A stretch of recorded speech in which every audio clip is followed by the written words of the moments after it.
Hello guys and welcome to a new Wargame video today by me Vulcan and Val. Hello. Today we have another of the best of threes from the 3v3 Reddit tournament, and today we have the semi-final between ANZ and the Refugees. So over on the blue side we do have the ANZ with Cheer Up, Nandimni and Faust, and over on the red side we have the Refugees with Austrian Oak, Barry Dillon and Future Pro. So what are your thoughts, Val, to begin with? I'm really excited. We've come this far. This tournament, it's been a bit slow, but you know the games have all been really fun to cast and hopefully fun to watch as well. And now we have this is a bit of an underdog story because we've got the Refugees, who don't get me wrong, are a very good team, but they're up against the definite favourites of this tournament, ANZ, and that is a mammoth challenge to face down. So we'll see if they can pull out anything interesting. Maybe a little cheesy. I'm not sure.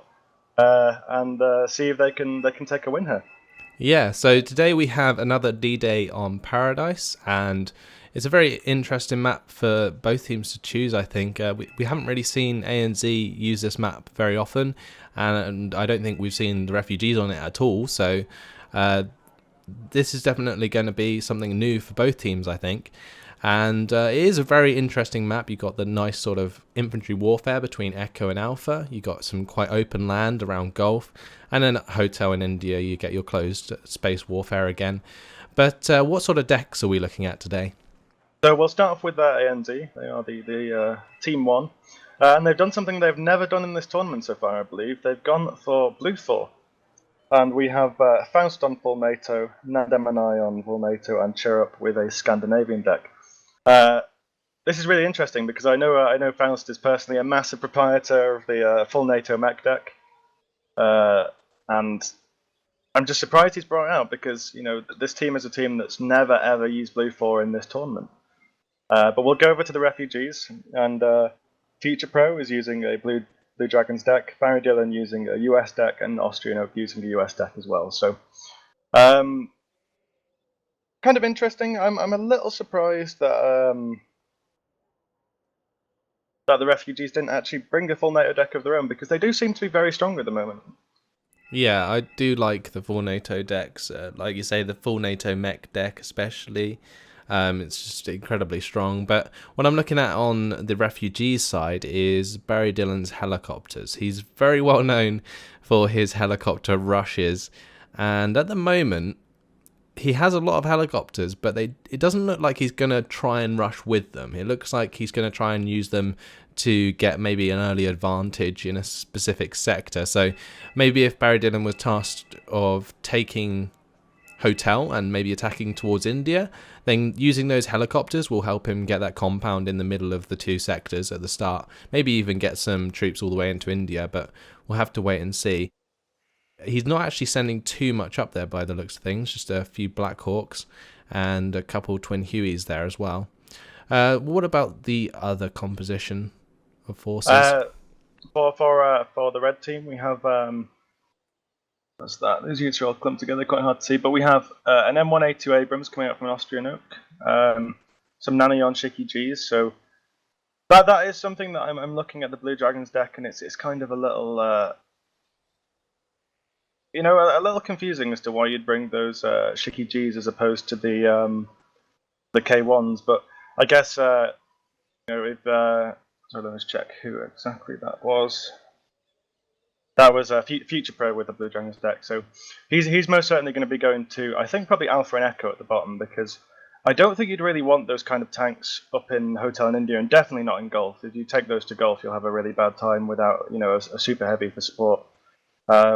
Lots and lots of infantry coming out though, which I think is quite expected on this map. It's probably, I'd say, mostly an infantry focused map. I think this might be one of the reasons why ANZ are considering taking the Blue 4 option as well, because having those Jaegers and having those just cost effective NATO infantry is really, really good in this sort of situation. That being said, though, the Refugees don't actually have any Jaegers, so. Going back to your point about the Nanayon Shiki G, is actually a really nice tank because of its amazing accuracy, and also it has the grenade launcher, which counters enemy infantry quite effectively, and because it's very accurate as well, it doesn't often miss its shots. Also with Blue Dragons, you do get one of the best tanks in the game, the Kyomarashiki. So it's not the Kyomarashiki, sorry. It is the Kyomarashiki. Oh, it is. Okay, never mind. I was right the first time. But over on the blue side, I was looking at some of those units, and Nandem is using AML 60s. Now, I haven't really seen these used very much since like Air Land Battle. They're little mortar carriers, and they're exceptionally fast and very, very small. And they were very, very useful in Air Land Battle because they had such powerful mortars for their cost. Whereas in Red Dragon, they're not so powerful. So it's interesting to see those used, but I think it's just a nice mortar, cheap mortar choice for the deck that they are using.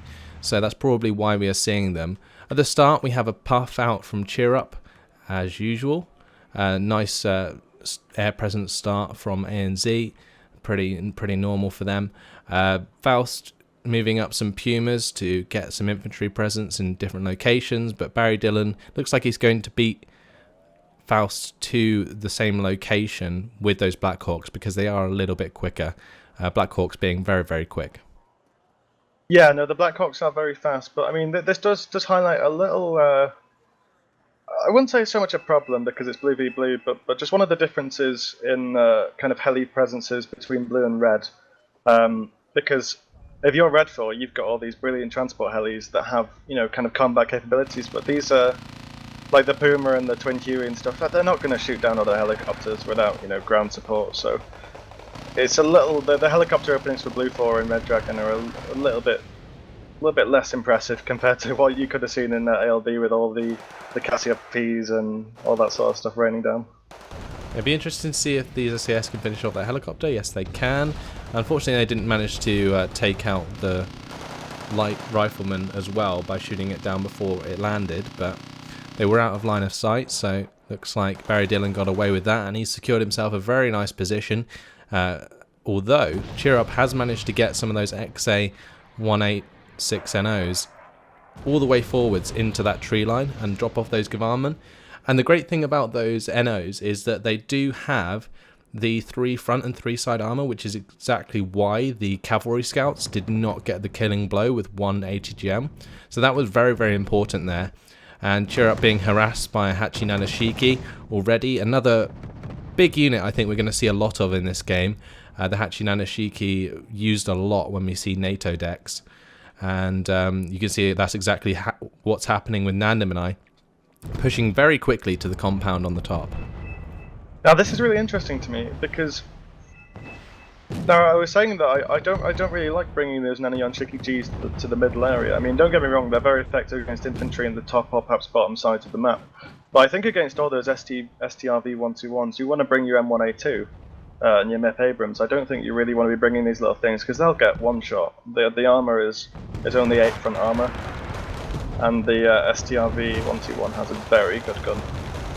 Yeah, we're starting to see the use of the AML 60s in the top side, very fast rate of fire, being used to help take out some rangers that were placed up there by Austrian Oak, whilst Nandem and I pushes still.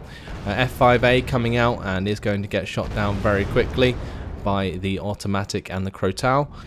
And now it looks like Nandem and I is securing himself a very nice position in this top forest, and will probably try and sweep down towards the rest of Austrian Oak's forces. Although Future Pro's reinforcements have arrived, a lot of KAFB 4050s with those wonderful grenade launchers, and the standard KFB 25s with the autocannons as well. This is a very heavy presence of infantry and APCs coming in here to push back the Gevarmen and the XA-186s. It really is. Those KFB 4050s, like you mentioned, are absolutely incredible. And there's just a massive volume of units coming in here. But with the mortar support, I think that's probably just bomb bait really if the blue team plays as well. What I'm interested in is the OH6 that's managed to get all the way into Foxtrot on the right hand side, Future Pro's recon unit. Yeah, it's got there. Unfortunately, it's completely unarmed, so you can't do anything with that other than find out where a CV is that has just come in. Although the F1 following up there with that recon, that was very cheeky. He had the F1 off map. I couldn't see it on the mini map, and it nearly took out that CV. The CV getting away with 1 HP, so the plan not quite coming along there, but a very, very nice try, a very cheeky move. And over in this top side, it looks like Future Pro is making some ground, although he is starting to get held up by some napalm, and these mortars are doing a lot of damage and pinning down a lot of these Chongsu, allowing the government to kill them off. I think this is really just showing that at the end of the day, you can have these amazing transports, but when you've got a load of FSK and Government 90, it doesn't matter how good your Chongsu 85 are. You know, these FSK specifically are absolutely brilliant infantry units that, you know, I don't think we really see enough. But it's kind of interesting how the red team has sort of orientated their strategy.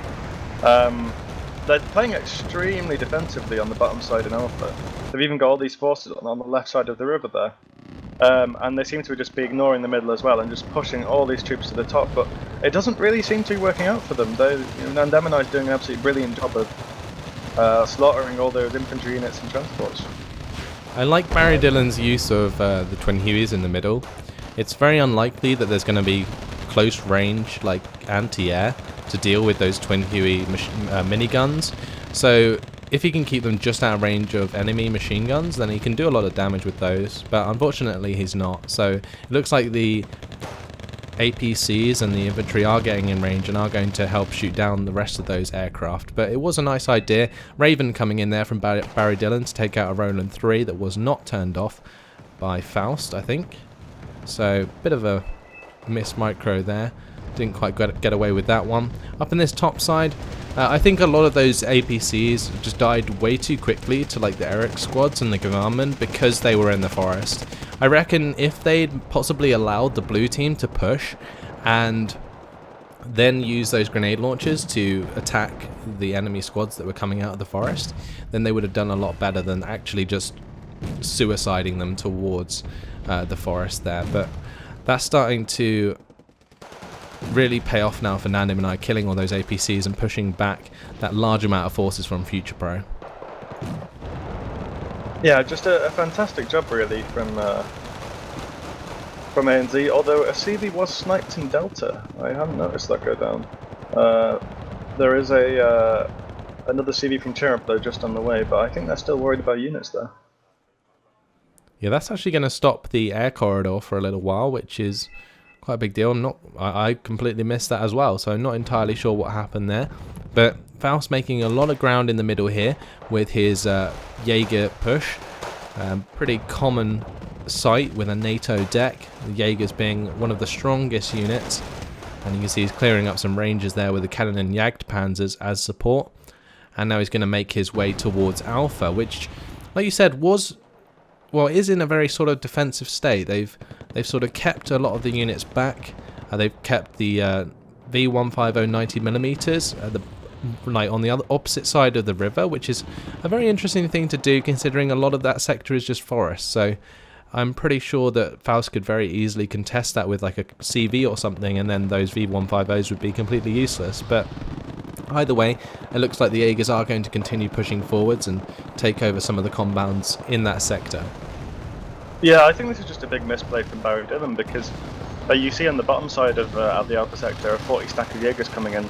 You know, but like you said, it doesn't matter if Faust can take the sector or not. If he can contest that, that's a +3 lead for the blue team.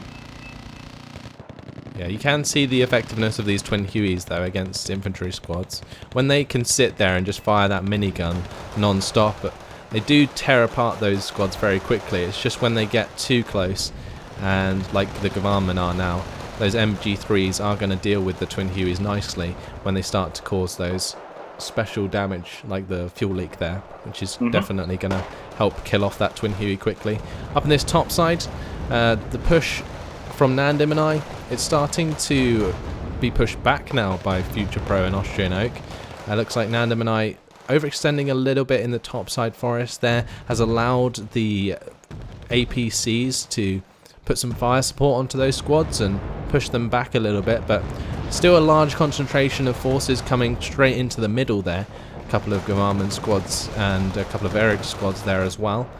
So still a reasonable composition of forces will put up a good fight against Future Pro and Austrian Oak. Yeah, it's definitely been an interesting strategy they've gone with this kind of top-centric attack. But I mean, they do appear to be slowly whittling down the ANZ defenders. But you know, every time a squad gets killed, there's there's a 4-stack of Saxons coming in from Nandemenai there with. Well, I'm gonna guess it's probably gonna be Gurkhas or perhaps Fusiliers. But either way, it just doesn't seem like the Red Team are making enough ground to match what Faust has accomplished on the bottom side, because you know that napalm strike on the bottom very effective against some of Faust's units, and Barry Dillon is pushing back a bit. But at the same time, there's so much of Alpha that Faust has just the ability to sneak a CV into, really. Yeah, I'm surprised how well Barry Dillon did there in preventing those Jaegers from making any more ground. Like you say, that napalm strike was incredibly effective. But up in this top side, things are starting to fall apart, it seems, for Austrian Oak. The sort of trade of infantry squads and APCs has landed in Nandemenai's favour, and he has got those reinforcements up now, some Fusilier 90s I think it was. And he's been using tracked rapier FSAs as well, which I think is another interesting choice. They fire really quickly and they are pretty good.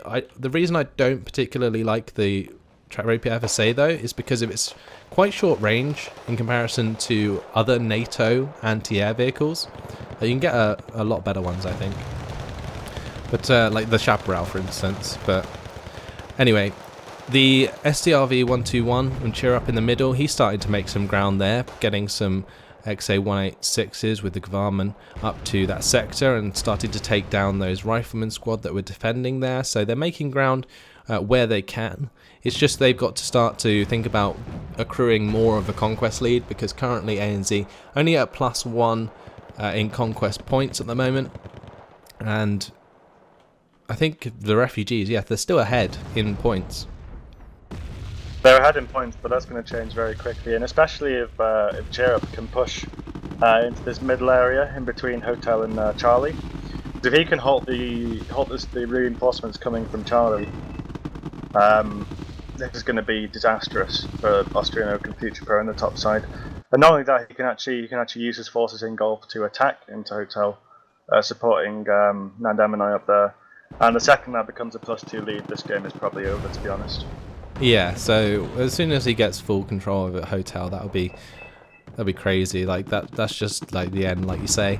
But at Alpha, there was a really nice strike from Faust. He used an M270 LRM to try and take out a few units in the Alpha sector. He nearly sniped the CV in Alpha, which would have been a big deal considering that is another +2 sector right there. But big attack coming in now from Cheer Up on the middle. He's sort of coming down from Gulf now with the Gemarman and the XA 186s, and it looks like he might be joined by some of Faust's KAF 25s soon in order to push into that sector. Also, he's got an SDRV 103D Cheer Up, and he's using those to clear up a lot of these V150 90mm as well.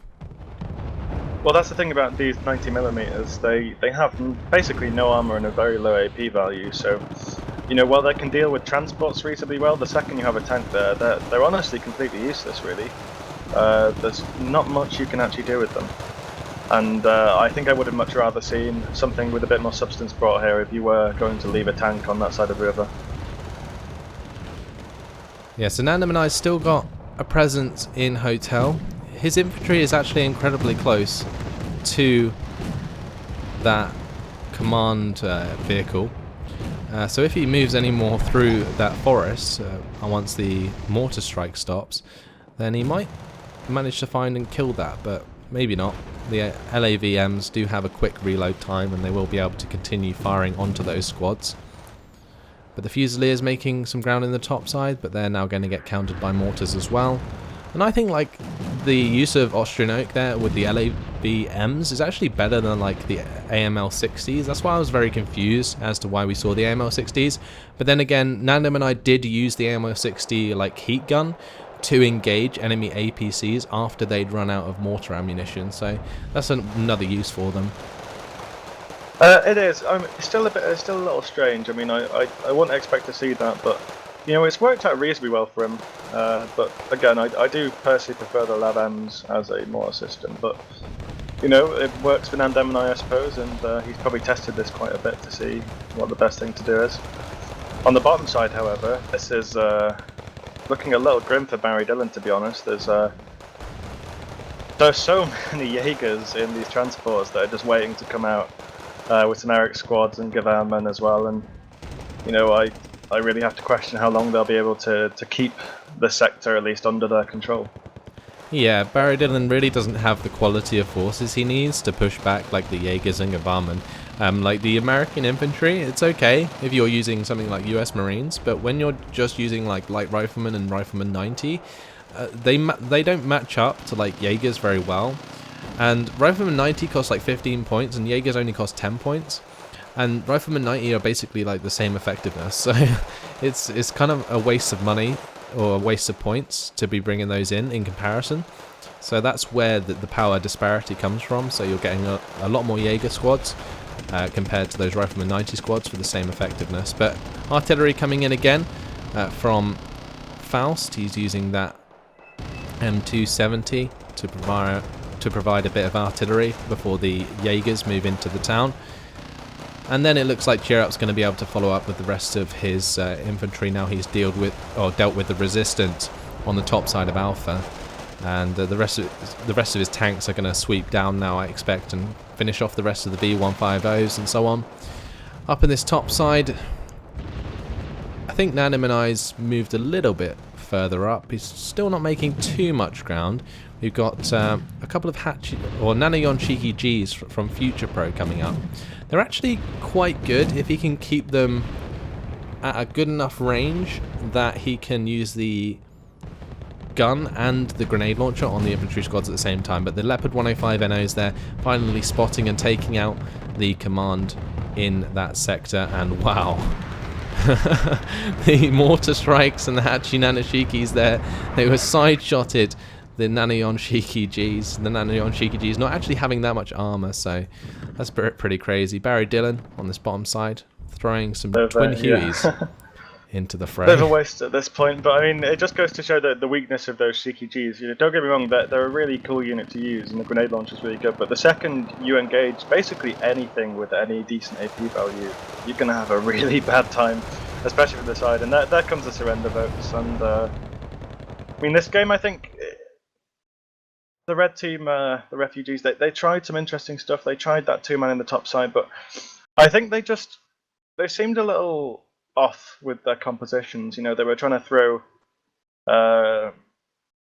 these kind of like Sechongsu and Rifleman 90 against Jaegers and Gavanmen, and it just doesn't work. The Jaegers and the Gavanmen, they have the MG3, which is by far the best MG in the game for the cost, and you have to, if you're going to play Blue 4 into Blue 4, I think you have to have someone with those Jaegers just to try and counteract that. Yeah, I think the main problem with this game did come from the start. Just like you say, the composition of forces and what forces they were using. I don't necessarily find fault in the decks that the refugees were using, other than the US Airborne deck. Like, the other two decks are perfectly okay, and the Blue Dragon deck, it has some really strong units. So you get the KAFB 25s, the KAFB 4050s, and so on with the Chongsus. They just need to be used correctly. So you need to actually value those APCs and not just throw them away, and make sure that they can use those grenade launchers as fire support. So that's quite an important thing. Also, I would have liked to have seen a Kai Marashiki at the start of the game, and then he could have really countered that heavy armor in the middle, and that would have been a big problem for Cheerup if he'd brought in a Kai Marashiki, because that would have given him so much presence in the middle of the map that Future Pro could have used that to push him back and actually get control of that sector. And I think maybe they didn't prioritize that sector correctly, and instead they were throwing two players into the top side with Austrian Oak and Future Pro. And I don't necessarily think that was needed, especially considering the APCs and stuff that they had could deal with a push from Nanim and I. And in the bottom side, Faust, those Jaegers just completely swarmed Barry Dillon because Barry Dillon's airborne deck just didn't have the right things to deal with that. And that's the main issue that occurred in the bottom side. No, I definitely agree. And I said this at the start of the game, but I was just really confused as to why Austrian he took his M1A2 to the top side. This area that's very close in, there's lots of infantry fighting. And you really don't need that there. What you need is those super heavy tanks in the middle to hold back Cheerup, because once Cheerup captured Gulf, the pressure he exerted just started to chip in more and more and more and started, just hitting the edges of the refugee supplies up to the top.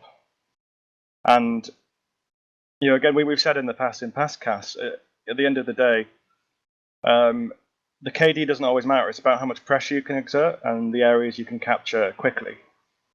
And in this game, ANZ just they were pressuring everywhere at the same time, and Nandemonai did a fantastic job at holding off the two-man push on the top. And again, I can see where the refugees, where they wanted to bank their points, as it were, in this top side, but it just didn't work out for them, unfortunately. Yeah, they definitely didn't have the forces to push on that top side. They could only really defend there. I reckon they could have made ground in the middle. And the other thing that I was kind of expecting, because we saw Barry Dillon with his airborne deck again, I was hoping that he might actually cheese it up a bit, try and do something interesting with his airborne deck. And with those twin Hueys at the end, that was almost what I was hoping he would do at the start. Throw some twin Hueys with US Marines or Rifleman 90s or light riflemen, and get a big chunk of infantry and send them all the way around that bottom side of the map where all that water is. And you could easily land that in the blue side main sector and cut off their reinforcements for a very long time. Obviously they would have the land reinforcements, but you could cut off air reinforcements, and that's a very big deal, it seems, on this map because it's quite small and you can get those airstrikes in very quickly.